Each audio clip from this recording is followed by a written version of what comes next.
各位来宾早安，本场论坛即将开始了，请各位已经是静音的或者是飞行模式了。The forum is about to begin. Please be seated and make sure that your phone or tablet have been put on mute.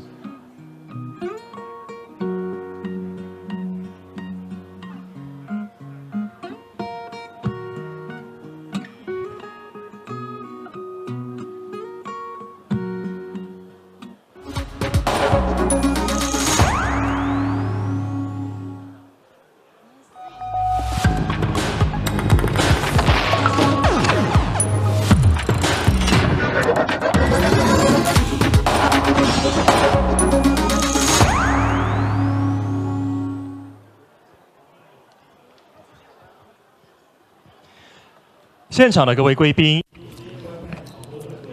Ladies and gentlemen, and those of you joining us online, welcome to the International Conference of the 2020 Taiwan Creative Content Fest. My name is Shenyu Wang. I will be your MC today.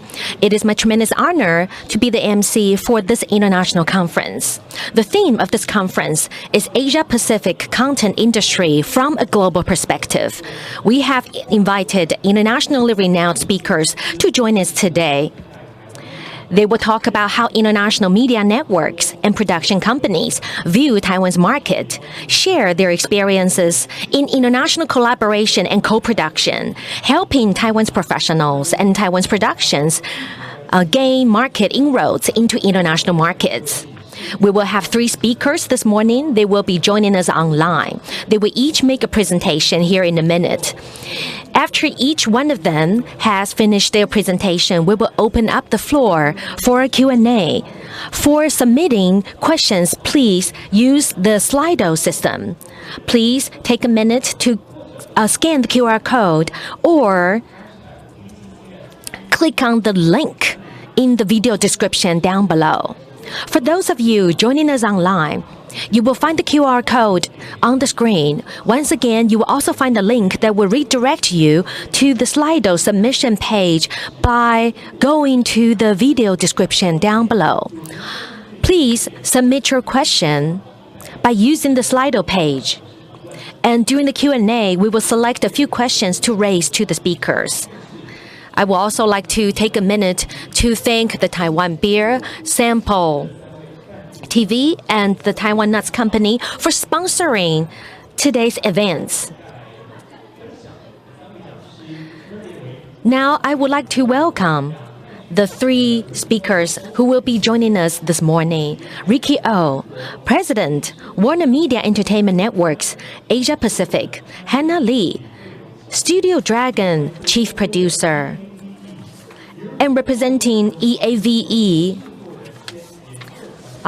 Producer, Christoph Brauncher, and the Head of Studies of Ties That Bind. They will be joining us momentarily. Without further ado, I would like to turn the program over to the moderator of the first session of today's international conference, Home Tai, Taiwan New Media and Entertainment Association Chairman.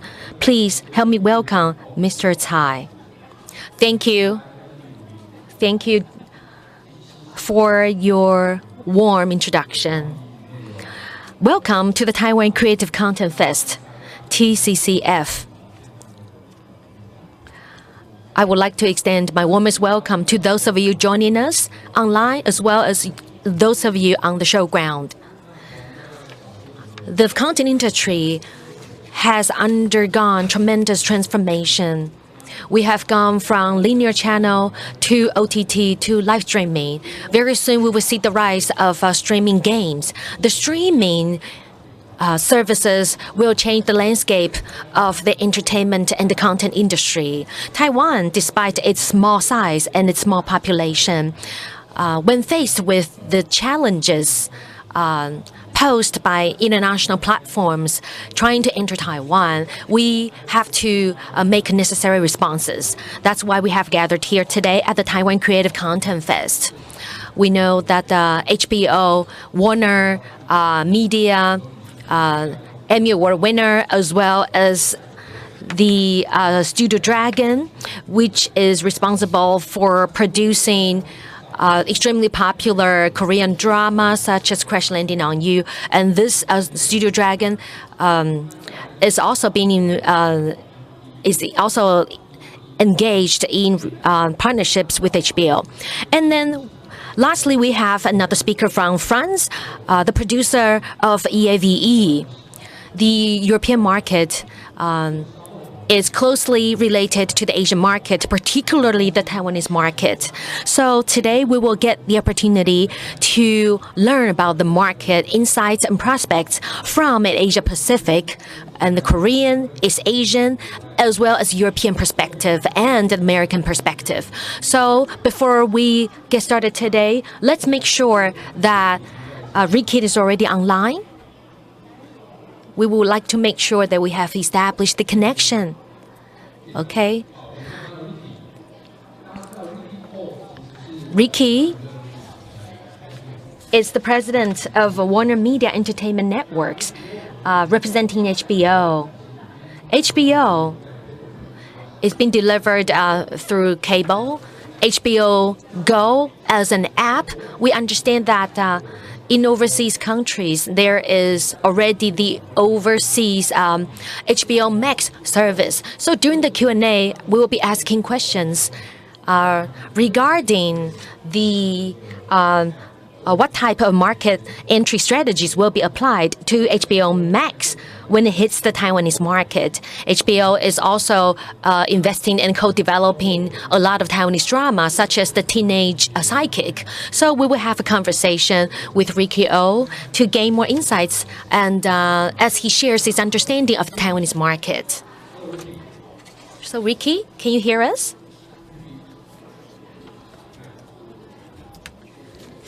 Taiwan New Media and Entertainment Association. Yeah, thank you. 那 Ricky 已经连上线了哈。那今天我的工作就是把废话尽量精简，把多的时间留给我们。Now that Ricky is online, so we would invite him to go ahead and start giving his presentation. Okay, I'd like to once again thanks Mr. Chai, Chairman of the Taiwan New Media and Entertainment Association, for the invitation. Also like to thank the directors and members of the Taiwan Creative Content Agency, and especially greetings to everyone in Taiwan. On numerous circumstances, I would love to be in Taiwan and to meet many of you. In the last 20 years, I've been in Taiwan almost every single year and have enjoyed my visit there and meet many of my friends. Honestly, I would love to be there with you now and drink the Taiwan beer and have the Taiwan peanuts as your sponsor provide them. But, I guess this is a very unusual time. So I'm very honored to be asked to share my point of view and also to learn from everyone in the conference. I'm Ricky Au, President of Warner Media Entertainment Network, which runs all the iconic brands that we have in Asia. And you can see some of these, about 18 brands that we have. And I'm also the chairman of the Asian Creative Academy Award, which many of you have sent in entries and have done extremely well. I want to take this opportunity to thank you for submitting your entry. The Taiwan winner has already been selected, and we will see who will be the winner in this year virtual event in December, which promises to be innovative and fun. Without further ado, I'd like to share a video and allow you to see what type of shows that we have, what type of brands that we have that really drive our viewers' engagement. And let me now move to share with you the video.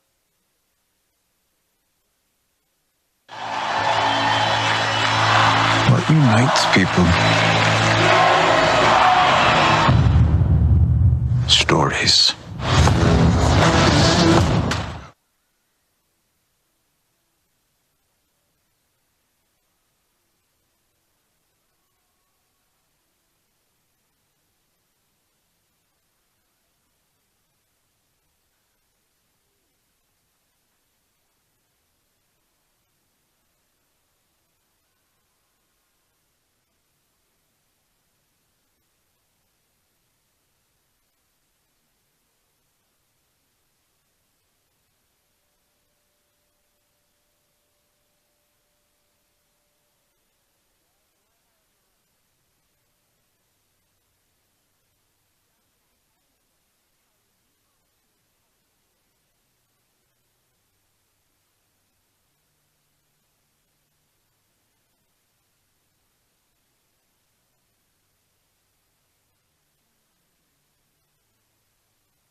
That gives you a sense of who we are and the shows that we do, spanning about 42 countries in 14 languages. Warner Media operates 19 brands in Asia Pacific across 3 major genre: kids, entertainment, and news.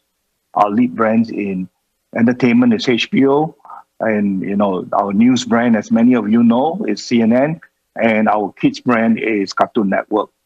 In the US, we also have another genre, which is sports, which is why in the video you see a lot of live sports event, great sports content at the same time. But in APAC, the three genre is what we focus on. In addition, we also have a direct-to-consumer proposition, which is HBO Go.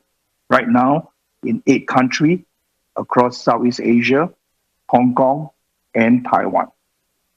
This remains the top priority for the company. Going direct-to-consumer, like Chairman in the opening address has said, has become the new direction for almost every media company. It is the same for us.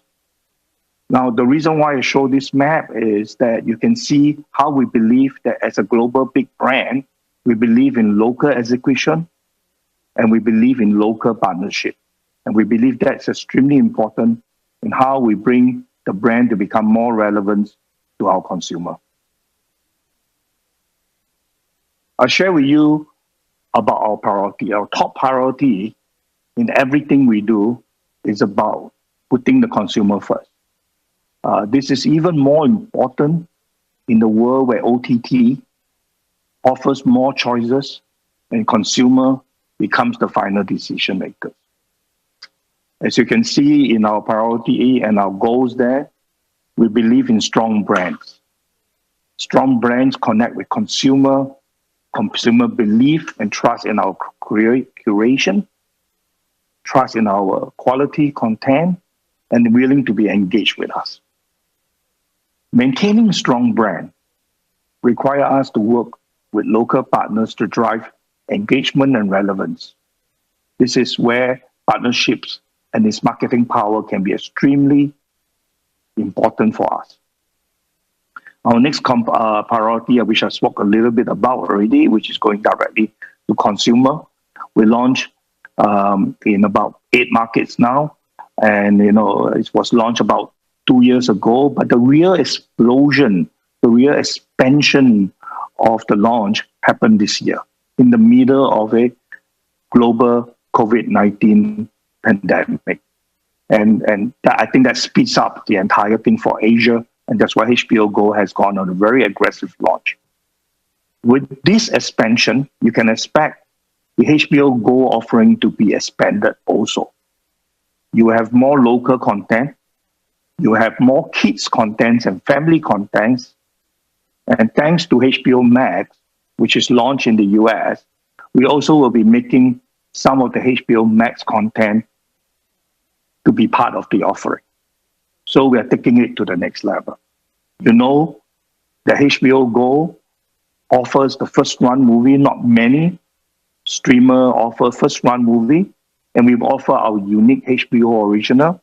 So this is now expanding and taking it to the next level, and we are very excited about what's next in 2021. Quality content, curation, strong consumer brands, 360 distributions, strong engagement is the path to success. It's easier said, and it's difficult to achieve because it's easier said, it's hard to apply, but we have a machinery, we have templates that we think will help us to walk along that path. Last but not least, in terms of goals that we are looking at, we're looking for local content. IPs will be a big differentiator for us. And we think local content makes a big differentiation, especially when it comes to even for linear and OTT services. Thus, we'll continue to invest in local content, in IP creation, both for the linear channel, for the OTT channels, and for the social media that we operate here. I next wants to talk about the 3 different goals that are set in there. I just want to remind everybody that kids and IP are important priority for Warner Media, because when you think of Warner Media, you think of HBO, but I want to say kids and IPs are very extremely important and not to be forgotten. They appeal not only to family audience, but also to young audience. Taiwan has a strong animation industry, and this is an area of opportunity. A strong and popular IP can multiply the connection. For example, Tuski, I think in some of you call it Jian Tu, right? It is 100% made in Asia. It's done extremely well in mainland China. It's available in short form, in gaming, in social, in messaging, and in e-commerce. And also in theme park also, some of the theme parks in part of Asia. So, it has the ability to travel, has the ability to have the connection. It has even gone into India, even though it's made in North Asia market. And so we're very excited about this IP. And, the example on the right of the screen, you can see there is a TV drama with Tencent, even make it into local TV drama, and it's incorporated into the characters, into the live action itself, and making the show a very unique one, taking the IP to a new level. And, I want to also share with you next a project that we have. It's called Lamput. It's a good example of how local IP made in India have found the ability to travel beyond one country. Let me try to play this.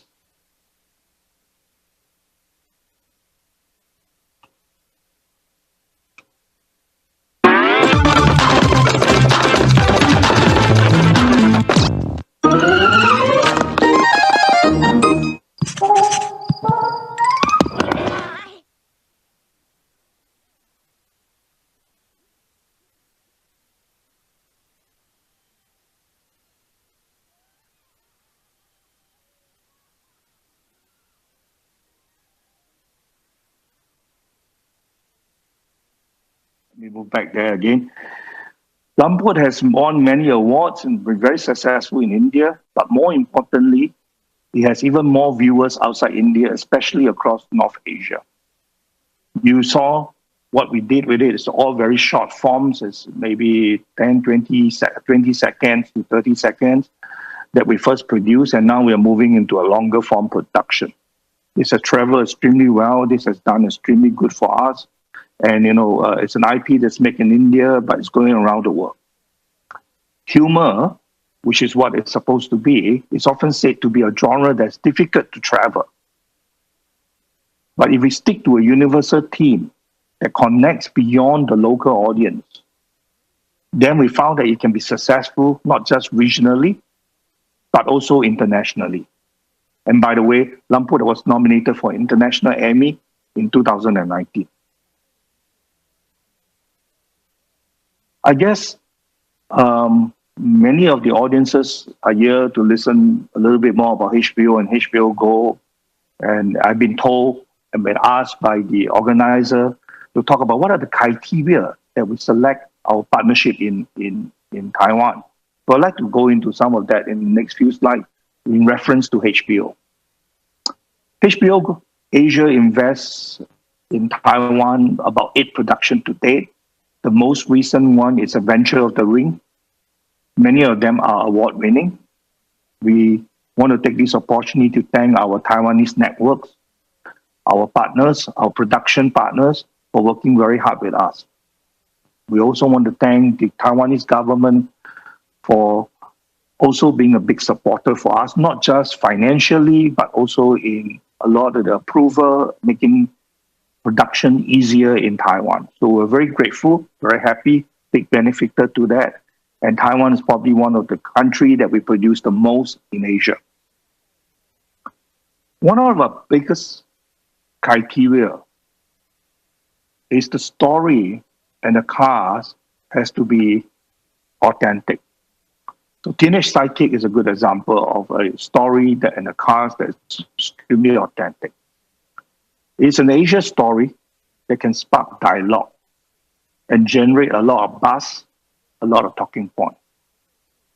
And so it was no surprise the show works extremely well, not just in Taiwan, but all across Southeast Asia.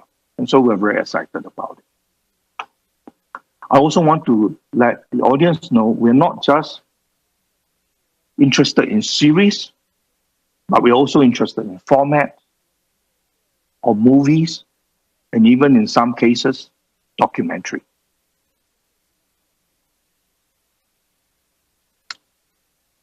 The other thing that we also look at in stories is we also look at shows that embrace and reflects the HBO brands. That it sits well with all the other shows that we have. So shows may not appeal to the mass audience, but the quality of the content is undeniable. It's something that we are very excited about.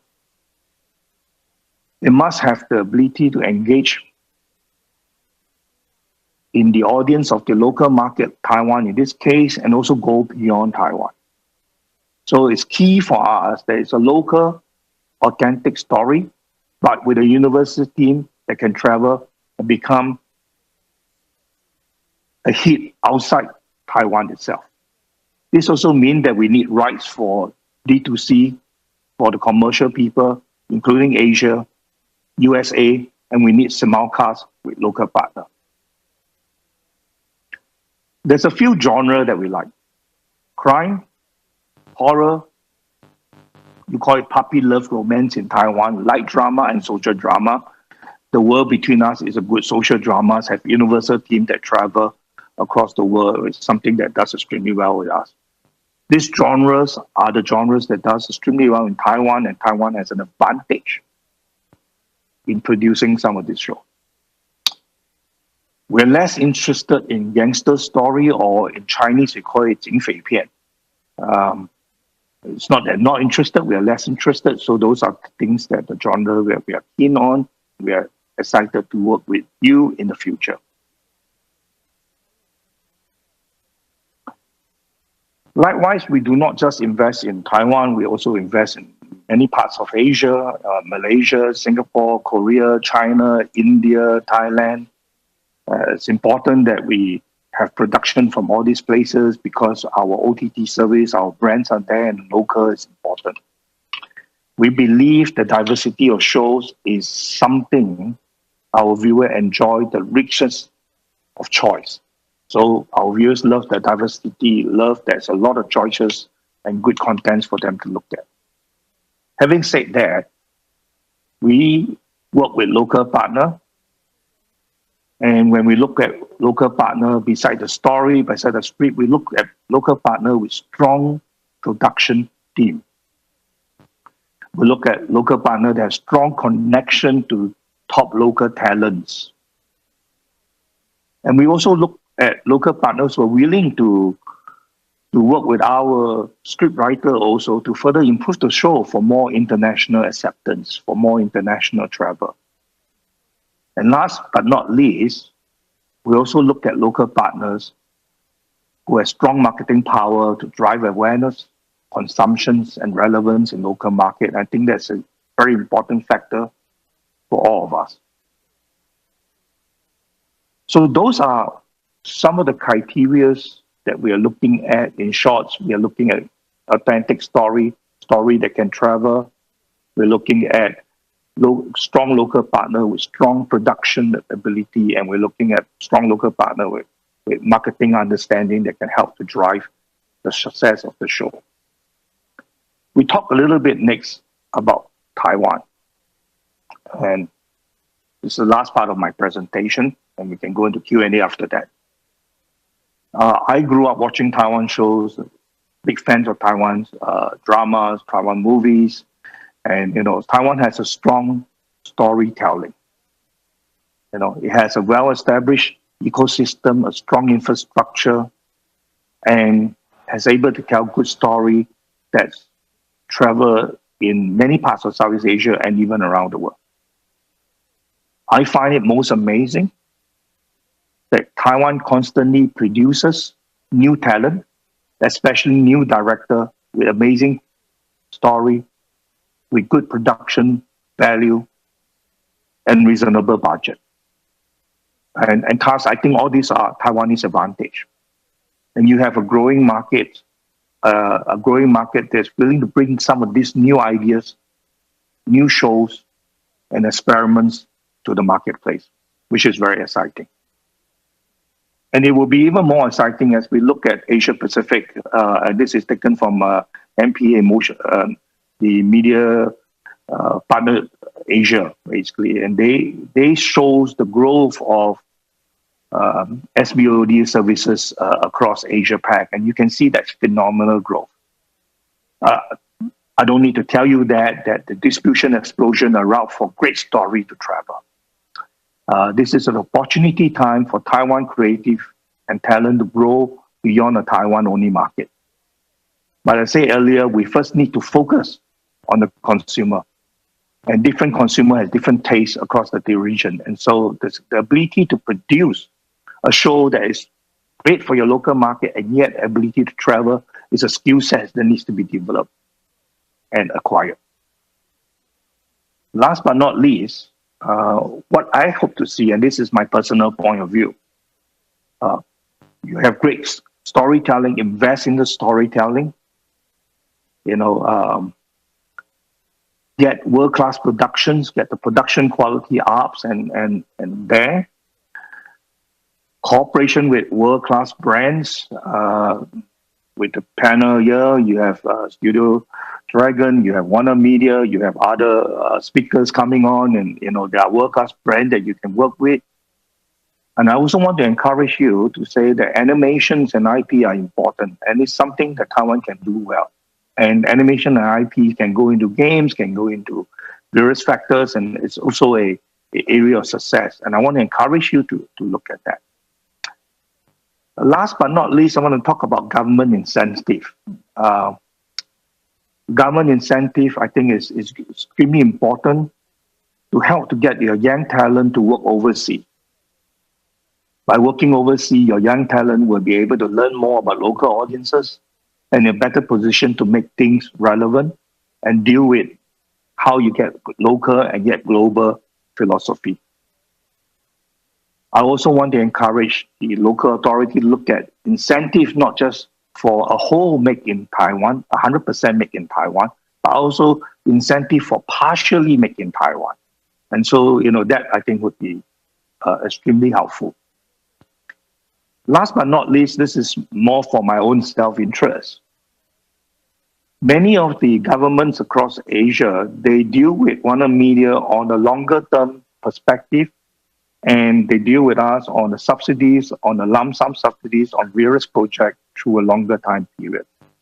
I think this is also something that you can consider working with key players with subsidies that has a longer term period with a bigger lump sum, so you're not doing project by project, and you're able to then tap into a scale of developing and focus on the direction and strategy that you want to develop. I think that's partially what I have to share this morning. I just want to wish all of you a good conference, good health, and I'll return back to the MC for the Q&A.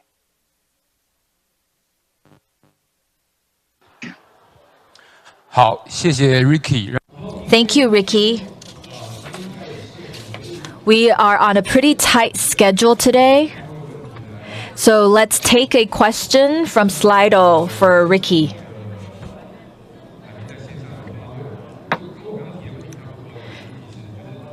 There is a question. We know that in HBO Go, it is already offered in Taiwan, but HBO Max overseas is something that is replacing HBO Go. So Ricky, can you talk about HBO Max? When will it be introduced to Taiwan? And after it's introduced into Taiwan, how will it differentiate from HBO Go? Thank you, Ricky. Great questions. HBO Max launched in May 27 this year, has about 36 million subscribers in the US alone. US remain the key markets of focus. We launched HBO Go about 2 years ago, but the real launch and explosion came this year. There's no specific date for HBO Max launch in Asia yet, and so it will be very premature for me to tell you what the date is. But like I said to you earlier, so our entire focus is on HBO Go, and currently in 8 territories: Hong Kong, Singapore, Thailand, Malaysia, Philippines, Vietnam, Taiwan, and Indonesia, with various partners that we have, and partners including Mola in Indonesia, CNS in Taiwan, Cabro in Taiwan, Catchplay in Taiwan, TOP in Taiwan, Signa, Globes, 3BB. So you can see from what we are trying to do with HBO Go is we're going into local market, we strike a lot of local partnerships, and we use that to drive the marketing and drive the offering to the consumer. We believe in the 360. We believe in HBO Go, making it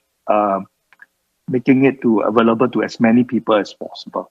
We also believe in expanding the offering, which I shared with you earlier, that not just movie and HBO series, now you include kids and entertainment, and also increase HBO Max content into the HBO Go, making the offering a lot richer, especially coming next year.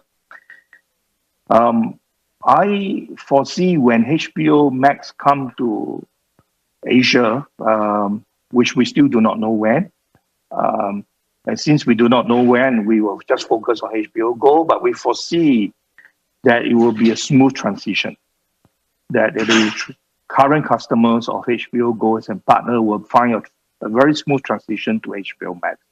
We want to make sure that journey of the transition and the experience of the transition remains extremely easygoing for the consumer. And so I would say that so for now we are focused on HBO Go, making it better, and we look forward to HBO Max coming in the future. 喂，谢谢 Ricky 哦。 Thank you, Ricky. One final question. One final comment. I'd like to introduce to you to NMEA. We are the largest content association with more than 160 members. So a lot of production companies or animation companies, there are members, including Disney, Netflix, Google, and YouTube.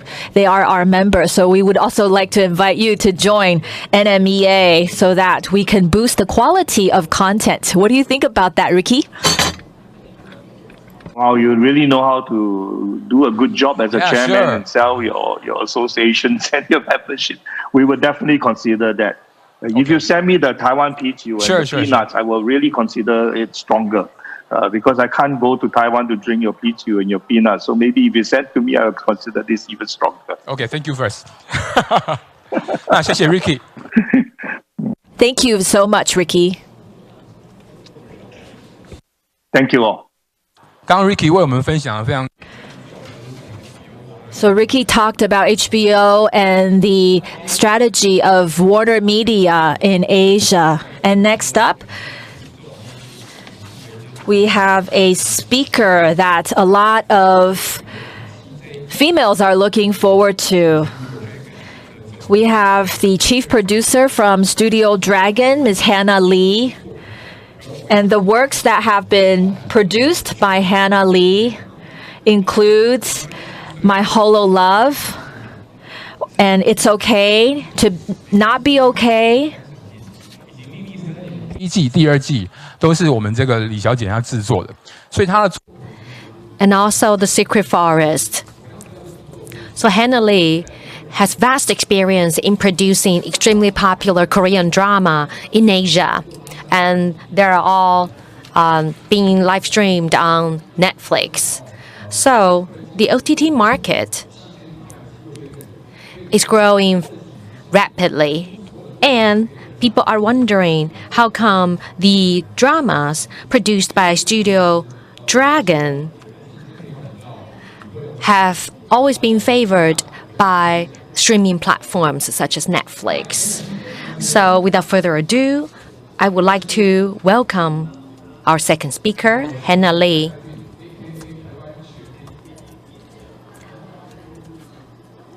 Good morning, everyone.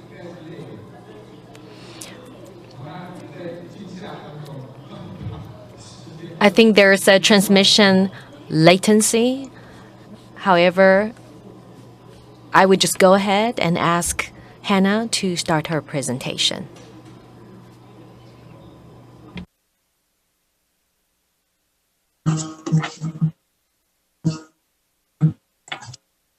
제가 지금 들리지가 않는데요. 제가 안 들려요. 제 목소리 들리세요? 소리 들리실까요?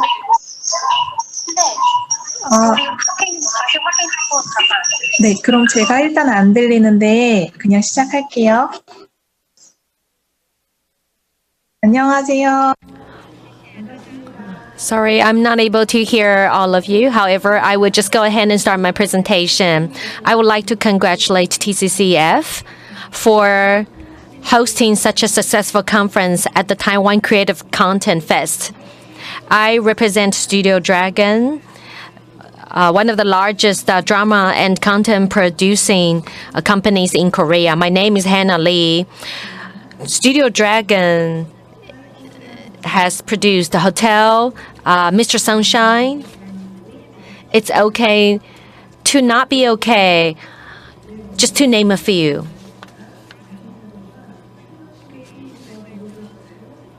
Studio Dragon has engaged in partnerships with many overseas companies and international platforms. My job is to develop and produce dramas. In MBC, I began my career as a producer. I have been working as a producer for over 15 years. I think even 20 years down the road, you will still find me producing even more content. However, I will pass down the torch and work with the newer generation. Recently, we have produced the mini-series, It's Okay to Not Be Okay, which turned out to be a tremendous success. So, let me turn my attention to the main topic today, the keys for success for producing dramas. In recent years, there is a plethora of Korean dramas and TV and movie contents. All the producers are wondering what type of contents will become the next big hit. I think it's very important to have a target audience when you start out. When you start out, you have a very clear idea as to who your audience is going to be. And then you pick your topic or the theme. Then you decide who would prefer and truly enjoy such a theme.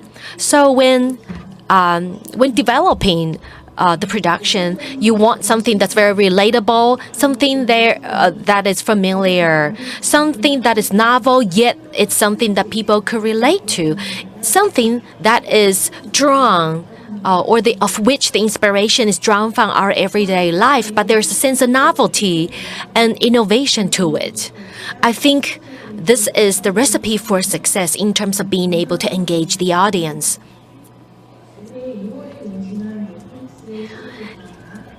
In February this year, we worked with Netflix to launch My Holo Love. This is a TV series starring Yoo Hyun Min and Ko Soon Hee.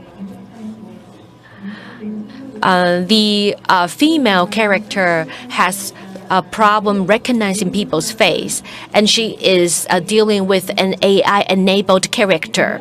So the target audience of this drama is the young generation in Asia. And it is streaming on Netflix. So when it comes to the young generation, we were looking for innovative new materials. So My Holo Lover received the SF award in Korea and turned out to be a tremendous success. And My Holo Love is very well received in different Asian countries. So we often ask ourselves, what draws the different wide arrays of audiences to this drama? I think it is the storytelling. AI is being used to fight authoritarian power, to fight the evil force. And everyone has that sense of loneliness in their heart. Even if we are surrounded by people we love, sometimes we still feel loneliness. When you find a purpose in life, such a sense of loneliness would then go away. So the drama is set in Korea. It is a triangular relationship. There is the audience, the producer, and the recipient. So it is a very engaging and captivating drama, providing a reflection on interpersonal relationship. So it is a romantic drama, yet very inspiring and innovative.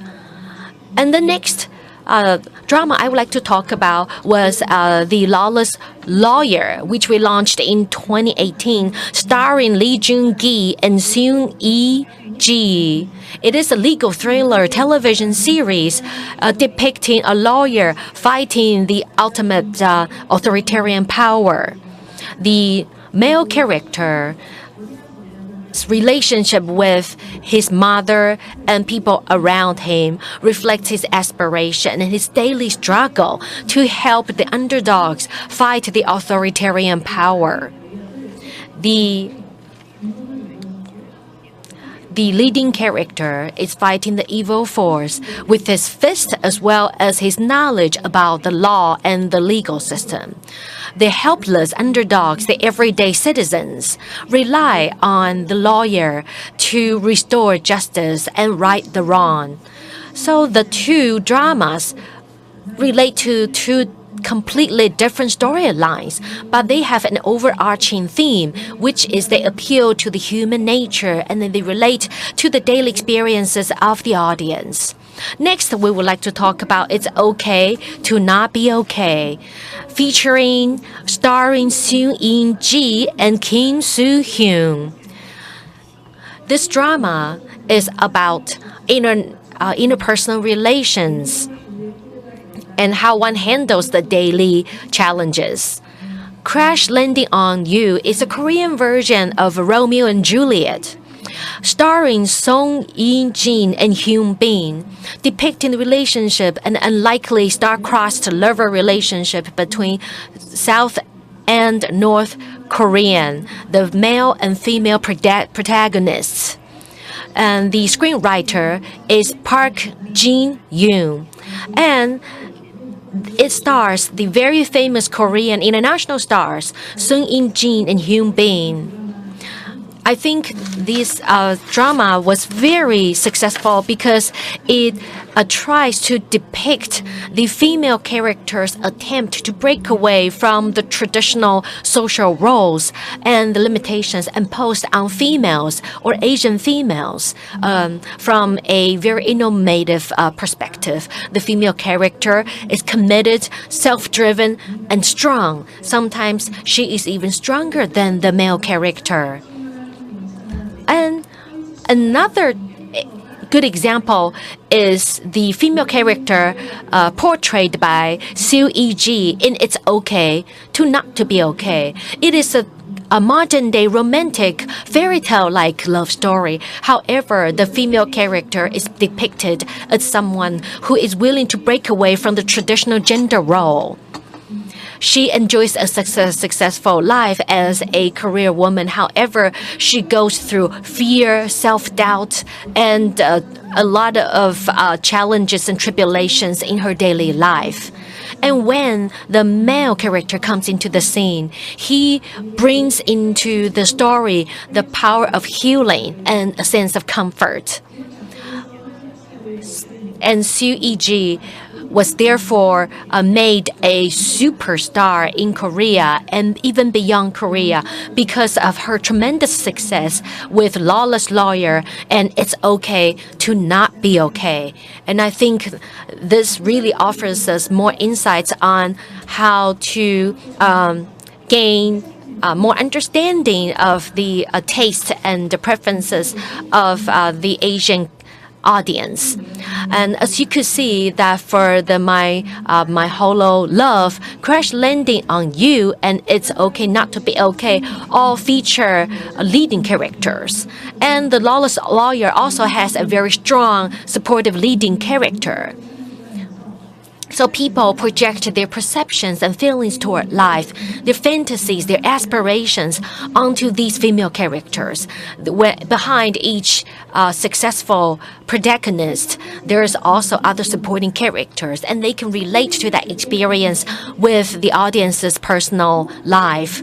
So we are seeing that the transformation and the ever more strong and resolute characters portrayed by female characters in Korean drama. I think this has formed a tremendous attraction for audience in general. For example, in It's Okay to Not Be Okay, the female protagonist is a psychological counselor. She felt a sense of helplessness, and in her attempt to protect the male protagonist. Whether it's mental or physical disabilities, people are imperfect. When people with imperfections gather, we find and comfort in each other. We console each other. That is the storyline of It's Okay to Not Be Okay. In interacting with others, we find healing and consolation. And it is blended with romantic and a romantic take on interpersonal relationships. Many of these dramas are complicated in nature. Some of them are focused on legal aspect. Some of them focus on crime and legal thriller aspect to produce engaging and interesting, innovative television series. The contents are rich. The topics are varied, so that it creates a strong engagement for the audience. High quality content with strong audience engagement could travel beyond national borders. For us, we focus on the script first. We look at the narrative, whether it is strong, whether it is scalable. What about the lines within the script? Are they interesting and engaging? Do they create a sense of intrigue or suspense within each and every episode? We're looking for 100% tension, 100% engagement with each and every episode. Studio Dragon has its strength in storytelling and character development, selecting cast and the right producer to produce the drama. We especially focus on picking the right photographers, making sure the drama has the right tempo, it is being worked on by the best team there is. People put in their perspectives, set the right tone for the drama. We do research, extensive research, to find new and innovative approaches so that we can inject new life and breathe new air into each and every episode. So all of our hard work makes Korea what it is today in the world of drama. And aside from presenting culture, I would say that drama is going through a changing period. So this kind of complexity has shaped or brought about change.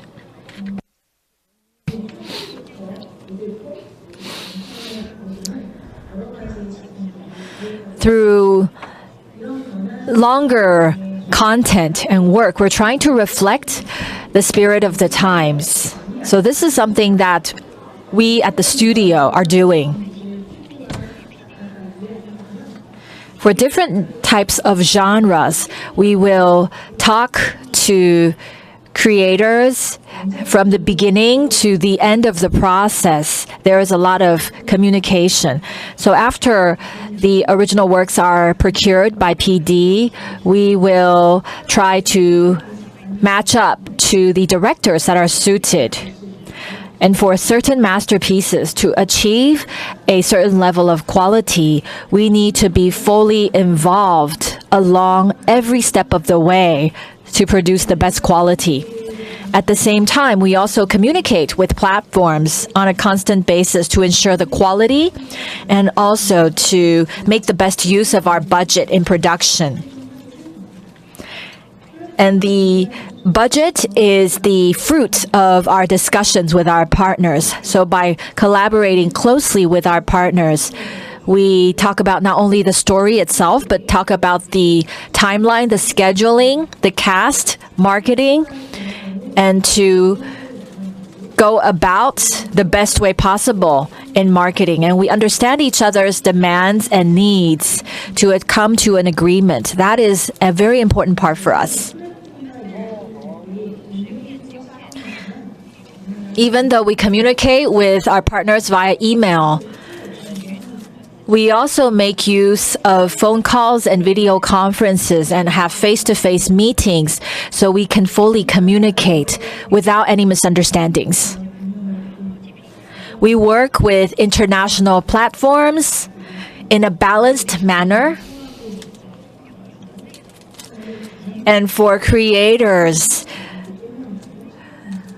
in terms of the content that they have, they also work with our team members to achieve the best outcomes. And Studio Dragon is a top studio in Korea. We have writers, we have directors, and we have a PD. So we communicate on a constant basis to ensure the best quality produced. We work closely with our platform partners, and we are proud of the work we do. We do our best to ensure the best quality, and also we do our best to build mutual trust between us and our collaborators. In terms of our relationship with Netflix, that is also the case. They trust us and they acknowledge our ability to do our work well, and they allow us to produce best quality work. We talk to Netflix about the story development. They also share with us their feedback.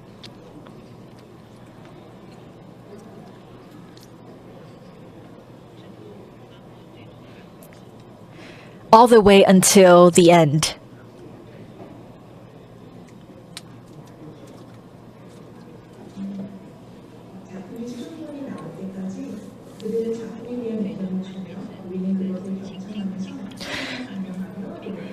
Throughout the process, we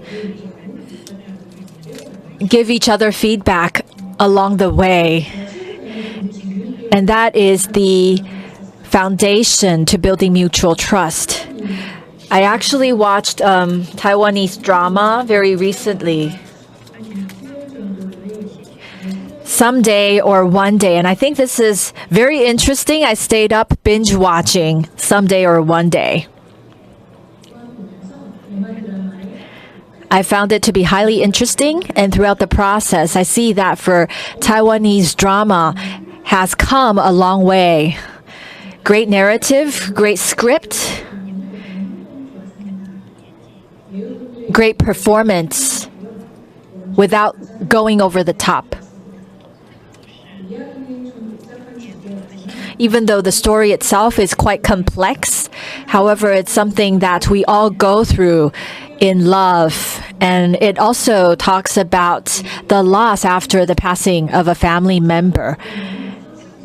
And when it goes back into time, and also the element of the killer is quite refreshing. That's why I was so mesmerized by Someday or One Day. This is something that I like to remake as well. So we see that the drama market in Taiwan has come a long way with more and more wonderful content.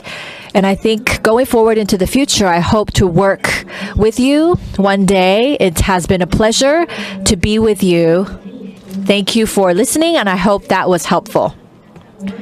I do hope to see you again. All the best to you.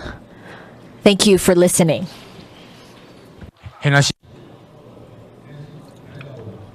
Hannah, can you see me? Maybe there is a lag in transmission. We have gotten a lot of questions. However, in the interest of time, we can only take the most popular ones. We know that in terms of the genre of the drama that is produced, it's become more and more diverse. From the earlier days, we saw different types of drama develop from the what was popular in the earlier days to thrillers. So I wanted to know why or how does Studio Dragon decide on what kind of genre to make? Can Hannah talk about this a little bit?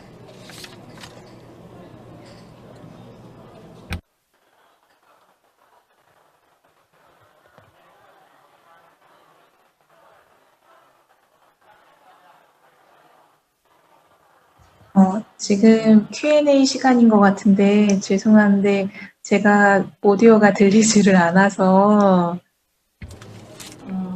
그래서 제가 답변을 어떻게 드려야 될지 좀 난감하네요. 지금 오디오가 전혀 안 들리고 있어서 네.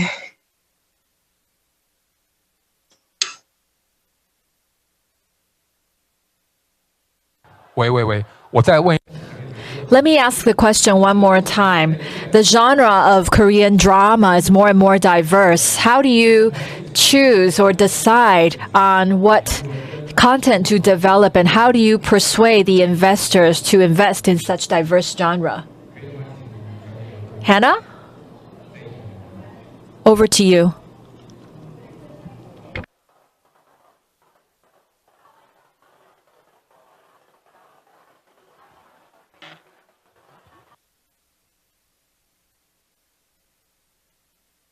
네, 제가 오디오가 전혀 안 들려서요.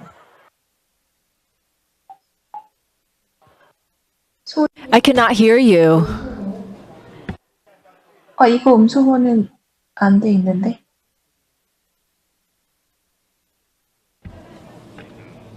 I couldn't get the audio feed. 他那边他麦克风忘了开了，所以我刚刚讲了那么多，他一句都没有听到这样。 Yeah, she was not able to hear my question, so we are actually getting on the phone with her to figure out what just happened. So let me try to get the question across. In case she cannot hear us, we may have to move on. 他看得到吗？ Hannah, can you see us or hear us? Hi, Hannah. 可是他麦克风没有开吗？ Is her microphone on? She cannot hear us, even though she can see me.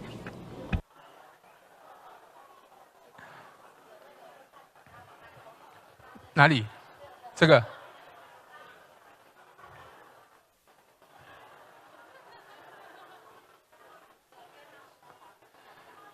要把麦克风打开。 Right, she needs to unmute her microphone. 可他听得到我讲话吗？ Can she hear me? 讲者，可是他听得到。OK， Hannah 씨， 왜 안 되지? Can you hear me？ 你有听到我说话了吗？ For some reason, I cannot hear you.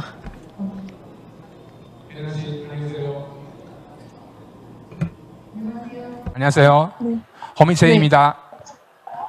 네, 들리는데 전화를 통해서는 들려요. I can hear her through the phone. 我再重新问一下刚才。 Okay, let me repeat the question one more time.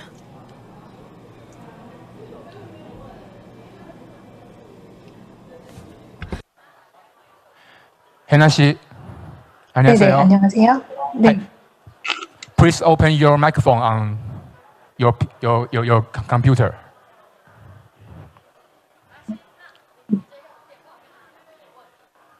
英文哦，我讲不出来。 소리가 조금 울려서 들려가지고. 我讲中文，可以吗？ There's an echo. 韩剧的类型越来越。 So we're seeing more and more genres in Korean drama. How do you decide on what to develop, and how do you persuade investors and also international platforms to work together?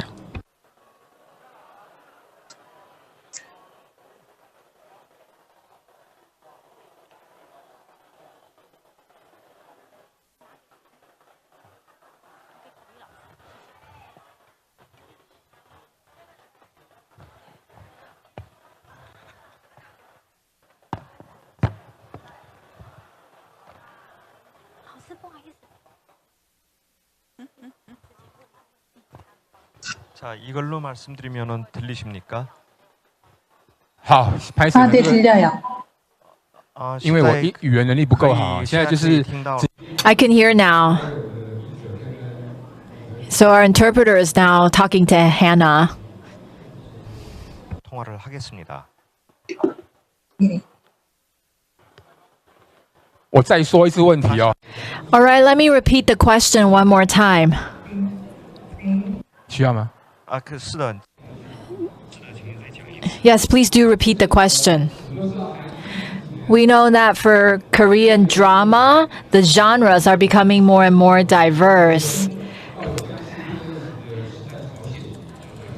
For example, there were huge productions such as Mr. Sunshine. And then there are thrillers such as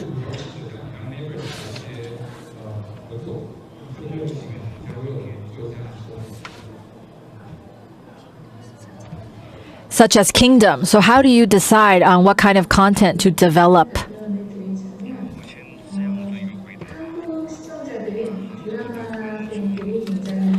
Let me put it this way. The audience in Korea is quite diverse. And we're always looking for new content.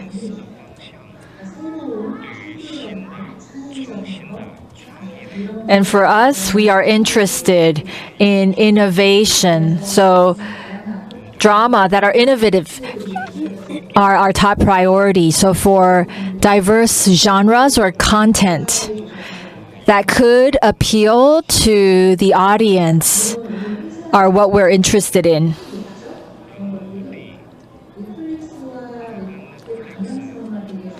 For our studio, I would say that we are pretty much moving in the same direction as Netflix because Netflix is looking for new content.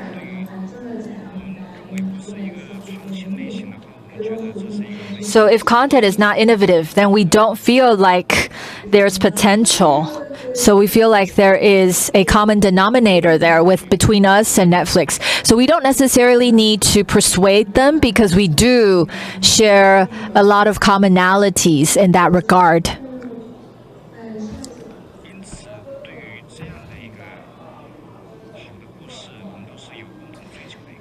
So we are both in pursuit of great stories. I can't say that we need to persuade or convince Netflix. They liked our work first. And when we are selecting genres, usually it's not a problem for us in collaboration. Thank you, Hannah. Thank you for that. And Hannah, we would love to invite you to Taiwan after all of this passes away. Please come and enjoy Taiwanese fried chicken, not Korean fried chicken, and enjoy our beer. We hope to talk about collaboration further. That would be great. Thank you.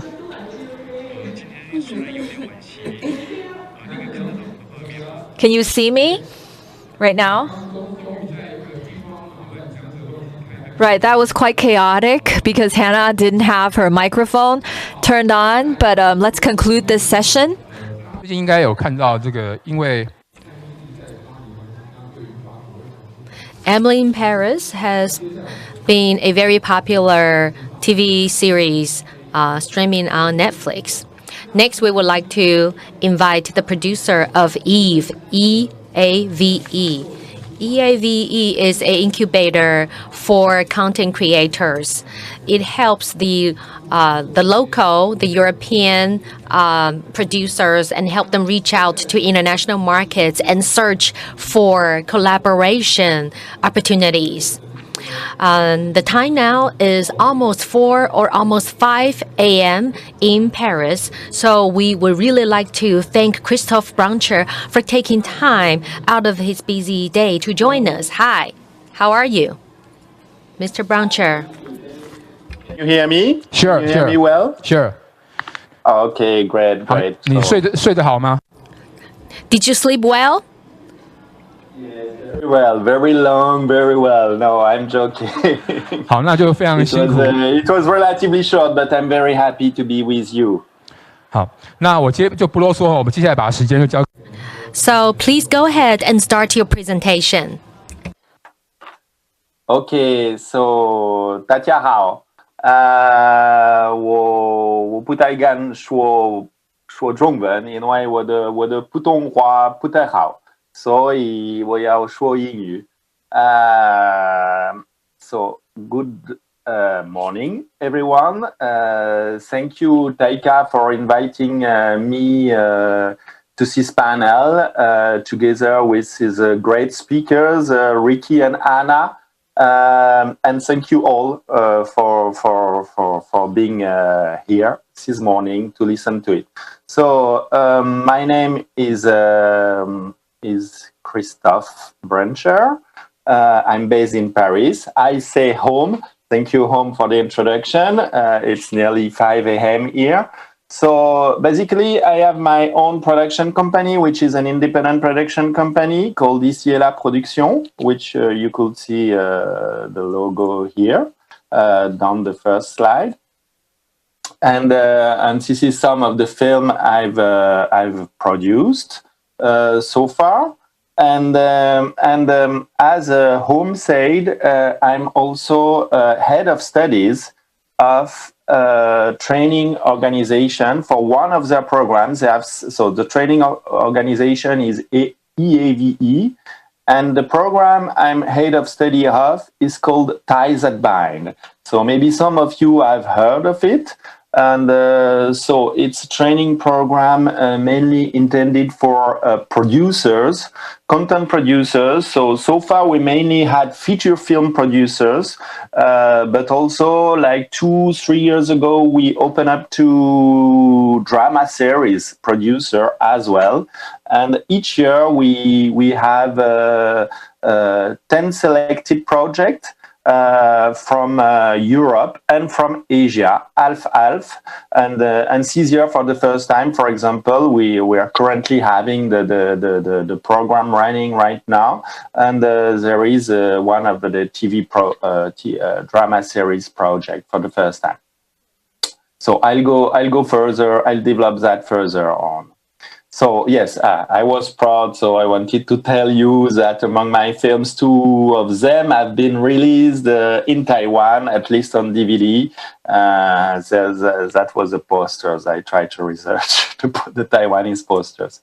Okay, so I tried to make a very practical and useful presentation. I've been asked by the organizer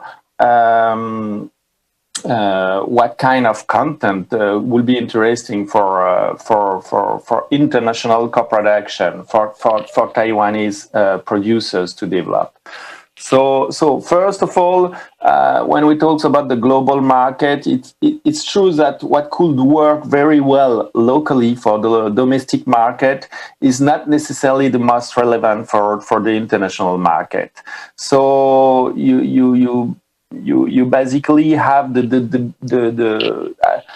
when we say, hey, what film to do, what film works internationally, when you look at what are the contents that work globally, usually when we talk, for example, mainly for feature films, the local hits are not necessarily the global hits. When we talk about the world market, let's say, yes, we used to divide into two categories. We say there's art house film, what I call here festivals films. I like this, and maybe more commercial films. But I like an international sales agent who used to say, no, come on, you don't have art house film and commercial films for the global market. You have two kinds of films, Hollywood films and non-Hollywood films, meaning that even a local hit in your country kind of become art house film when it goes to the international market. So what I mean by that is that you have to be confident in what meaning that you have if you have a small budget film, it doesn't mean that it won't sell globally. There's a lot of example of that, and one of the great platforms to promote your content in that case will be the film festival, the International Film Festival. Having an exposure there will grant you a good access to the markets to sell globally. Then I will say that rather than story-driven film, we've seen a trend now to go more to character-driven content, because and this applies a lot, of course, for drama series. But I think that yes, we get moved by characters first, and we need to have strong characters. Of course, the art of storytelling is very important too, but it's not plot-driven stories that works at the best. And Ricky was right in his presentation to say that you have to work on the storytelling very, very well, but take good care of your characters. And also, I had prepared this presentation before, but I said, Ricky, for example, local subjects are very important. One of the traps is trying to make an international content and denying a bit your local context, where the local subject and the social context of what you live will make your content much more interesting for a global audience. Of course, you need to try to be original, to offer the audience something they feel they didn't see.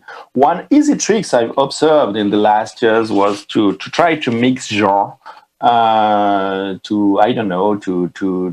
not just make an horror film, but to make, for example, we've seen that, yes, for horror films to make it maybe more art house than B-movie. Horror films tends to be B-movies before, and then mixing art house and what we called elevated genre recently.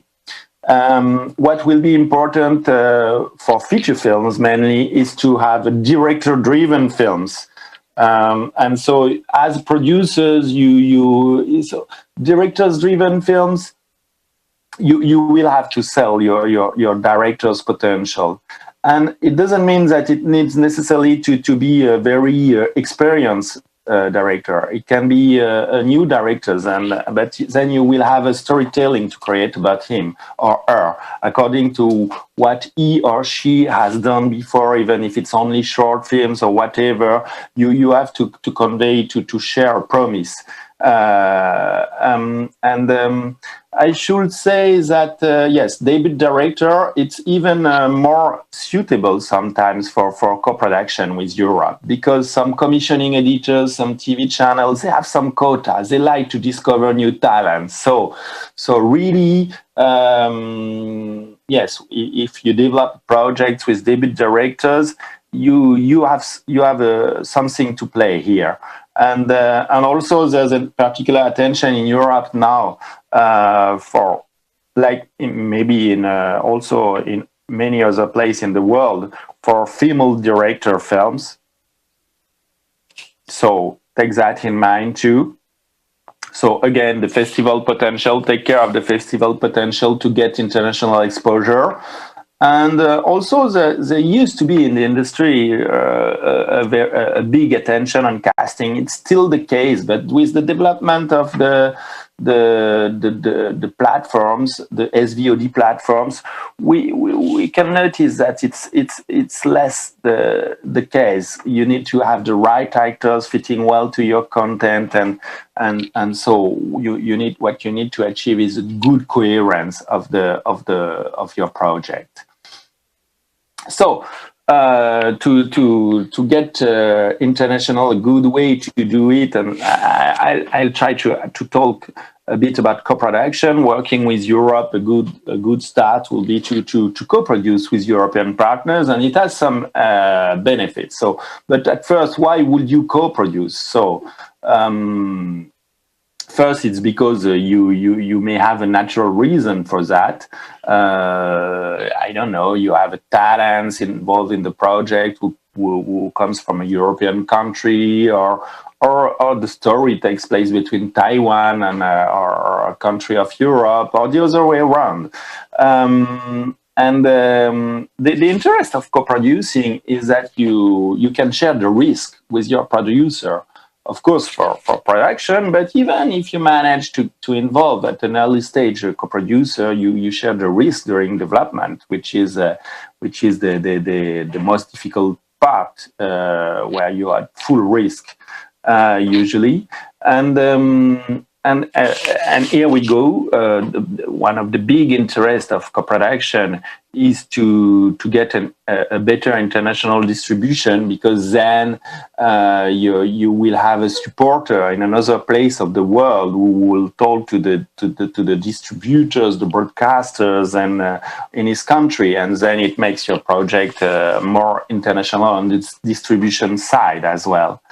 And so, and of course, one of the main reasons why people usually co-produce is co-financing part. It's because then you have access to more financing resources, and usually co-production is used as closing the gap of your financing, and so you may have your own reason. Also, having an international setting up an international co-production from the development phase, which we could call co-development, can be interesting, because then you have a different culture involved at the moment of the content creation. So, yes, financing still remains one of the main reasons for co-production. I will go fast on that because we don't have much time, but we could say basically, mainly for financing for feature films, you have three kinds of money you can have access to finance a film. One I would call soft money, which is all the subsidies that you can have access to. There's various schemes, and you're quite spoiled in Taiwan, because you have these subsidies existing, which is not the case of all countries in Asia. What I would call market money, it's money coming from the platforms, the broadcasters, or the theatrical distributors, the international sales agents, so also who will pre-buy your content, which will help you to produce it. And then last, what I would say, hard money, which is the money that cost you a lot usually, which is gap financing, private equity, private investors. So basically, the job of producer, we all know it, is to make the best cocktail, and to mix all those resources in the best way, and to combine them.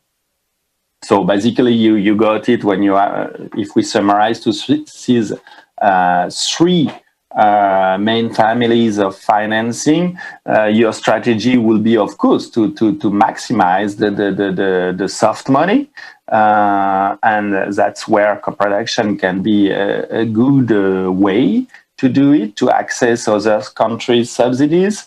And Second step, of course, will be to have market players involved, and also it position your content and ensure that it will be shown in the end. So it's quite reassuring for private investor who may have to jump in if you're not financed enough yet. But yeah, my recommendation will be to try to, if you manage to get to finance with soft money and market money, then you can avoid to go for hard money, which will cost you a lot in terms of share of revenue co-production. So regarding the subsidy, the good news is that there is a lot of funding existing, and again, I say you're lucky in Taiwan because you have some domestically some subsidies that you can tap into, but there are, so this list is made mainly for feature film, but you have some also support for drama series, for example, and so you can see that you can access to different funds, which are called international funds for feature film producers here. Some of them are attached to national institution, film institution, or some of them to festivals, like for example, the last one on the list, the World Cinema Fund, which is attached to the Berlinale Film Festival. This list is not updated, and I should add to it some. I think there's a Filipino film funds that you can access now for minority co-production. And of course, but that you know better than me, a Taiwanese one and a Singaporean one, which I invite you to look to if you develop a feature film project, because you can access to this. So usually the request of those film funds is that you get a co-producer from the country to monitor the funding. So you understand, co-production, one of the goals of co-production is to maximize the soft money in your financing plan. But it has some cost too, the co-production, is that usually those fundings, they go with some rules, some obligation of spending. So usually a co-production may raise also your budget, because sometimes you need to spend part of the fundings in a country where, I don't know, post-production is more expensive, for example. So basically, there's a lot of interest to co-production, like because you will share the workload, you will share the risk, you will share the decision-making process and the artistic and technical, which may raise the value of your content. You will share profit, so I'm not sure it is really a pro. And you will access to more financing. You will strengthen the distribution potential of your content. And of course, your co-producer will have his own networks in the industry, so you can access to more people and more fundings. So the cost of this is, of course, that you, as I said earlier, you share revenues. You may have some rules attached to that you have to fulfill to please your co-producer, like spending requirements and so on. And also you're working with someone with another way of doing things, from another culture, so you have to take care. There can be culture clash. So that being said, how to find a foreign co-producer when you are based on Taiwan? So I try to make a list from the less recommendable, but all of them are good solutions. But I try to, when you go down the slide, is what I mostly recommend, what are the best situations. So if you really don't have any, so first you could work with a friend, but maybe if it's not a friend you used to work with before, if it's just a good friend from school or someone you know, so you may like this person but don't know how she behaves in work. So, but still, it's a good way to start. If you have a foreign friend who happens to be a producer in France or in Germany or somewhere. You can also work by recommendation. One good thing, of course, is to travel to international film markets where you can meet people and get to know them.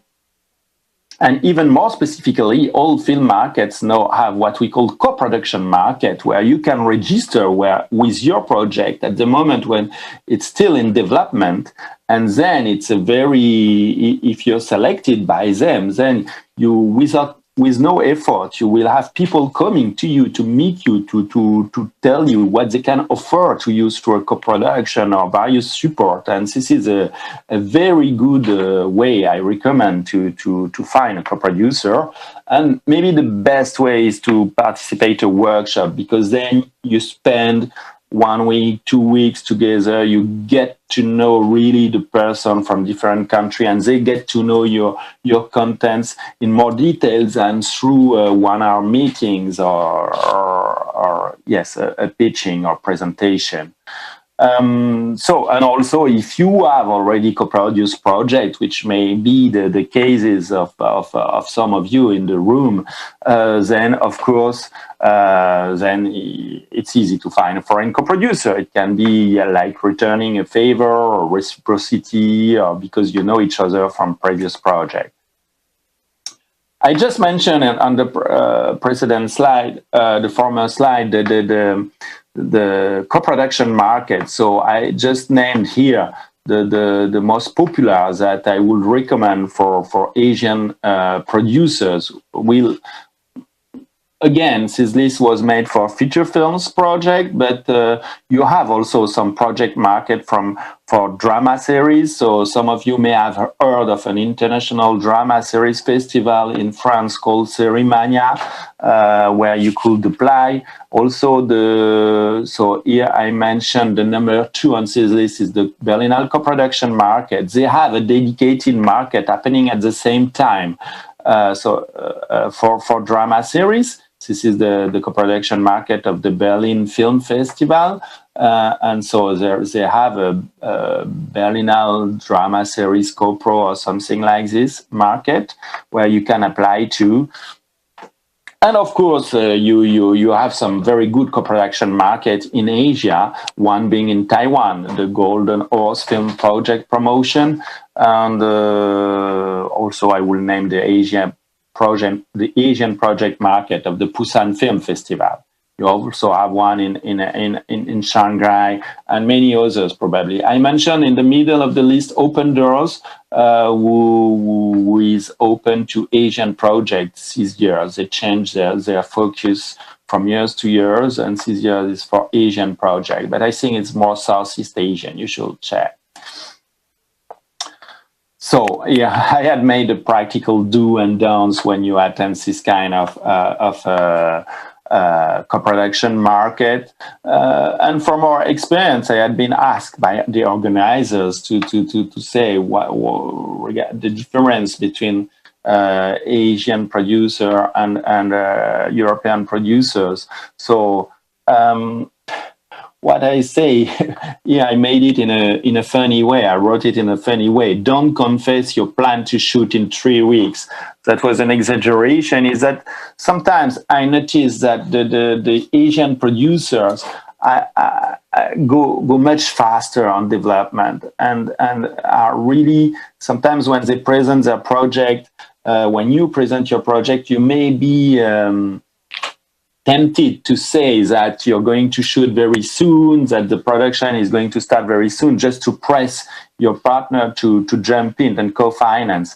But the problem is that the financing through co-production in Europe takes much more time. So in TCCF, the Euro-Asian co-production training program I mentioned, we have 2 workshops, one in March, one in November. And it's often that in between some projects have been shot. So I think I have to go faster, I guess.